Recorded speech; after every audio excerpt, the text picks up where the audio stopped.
गुरुदेव के चरणों में बारंबार नमोस्तु नमोस्तु नमोस्तु। गुरुदेव, जब भी विपरीत परिस्थितियां आती हैं तो हमारे परिणाम ऊपर नीचे होते हैं, जबकि हमें पता है कि हमारे कर्म है ये, लेकिन फिर भी हम क्यों अपने परिणामों को संभाल नहीं पाते? प्रश्न कैसे संभालना है? ठीक, कैसे करना है? बहुत बढ़िया। परिणामों को कैसे निर्मल बनाए? देखिए, समता की परीक्षा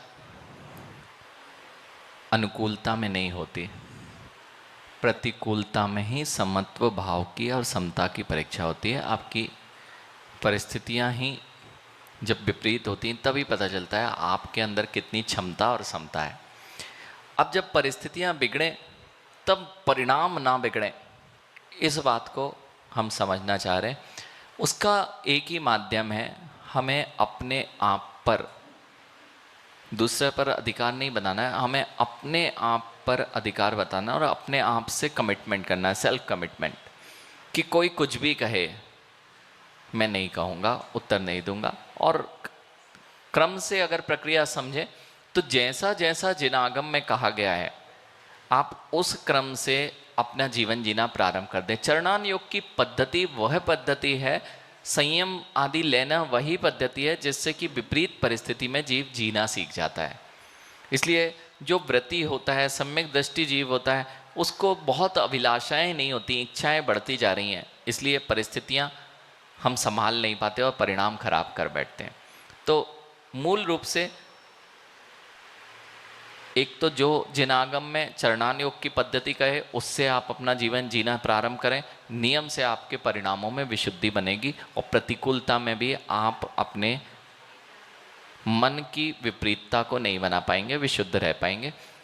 और सामान्य भाषा में कह दूं, क्योंकि हो सकता है ना आप चरणान योग जानते ना पढ़ना जानते, तो मैं आपकी भाषा में बोल देता हूं कि कैसे हम इन छोटी छोटी चीज़ों को अपने जीवन में कर सकते हैं।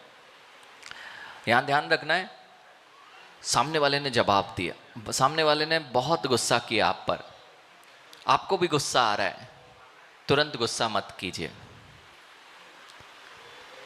ये नहीं गुस्सा तो आ रहा है लेकिन तुरंत करोगे तो काम गड़बड़ हो जाएगा, थोड़ा समय दे दीजिए।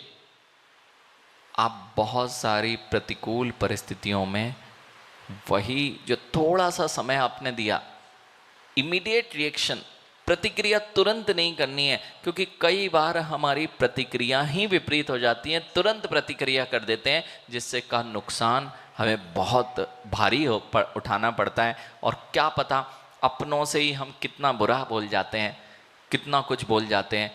छोटी सी बात थी लेकिन प्रतिक्रिया बहुत बड़ी हो जाती है और प्रतिक्रिया की फिर प्रतिक्रिया होती है जिससे कि कई संबंधों को टूटने का कारण बन जाते हैं। इसलिए आपको ये ध्यान रखना है, आपके प्रश्न के हिसाब से बहुत प्रारंभिक स्तर पर तुरंत प्रतिक्रिया से बचें, तो आप परिणामों को विपरीतता में भी समता के साथ सहन करना सीख पाएंगे और ज़्यादा विपरीतता बढ़ नहीं पाएगी। नमोस्तु गुरुदेव।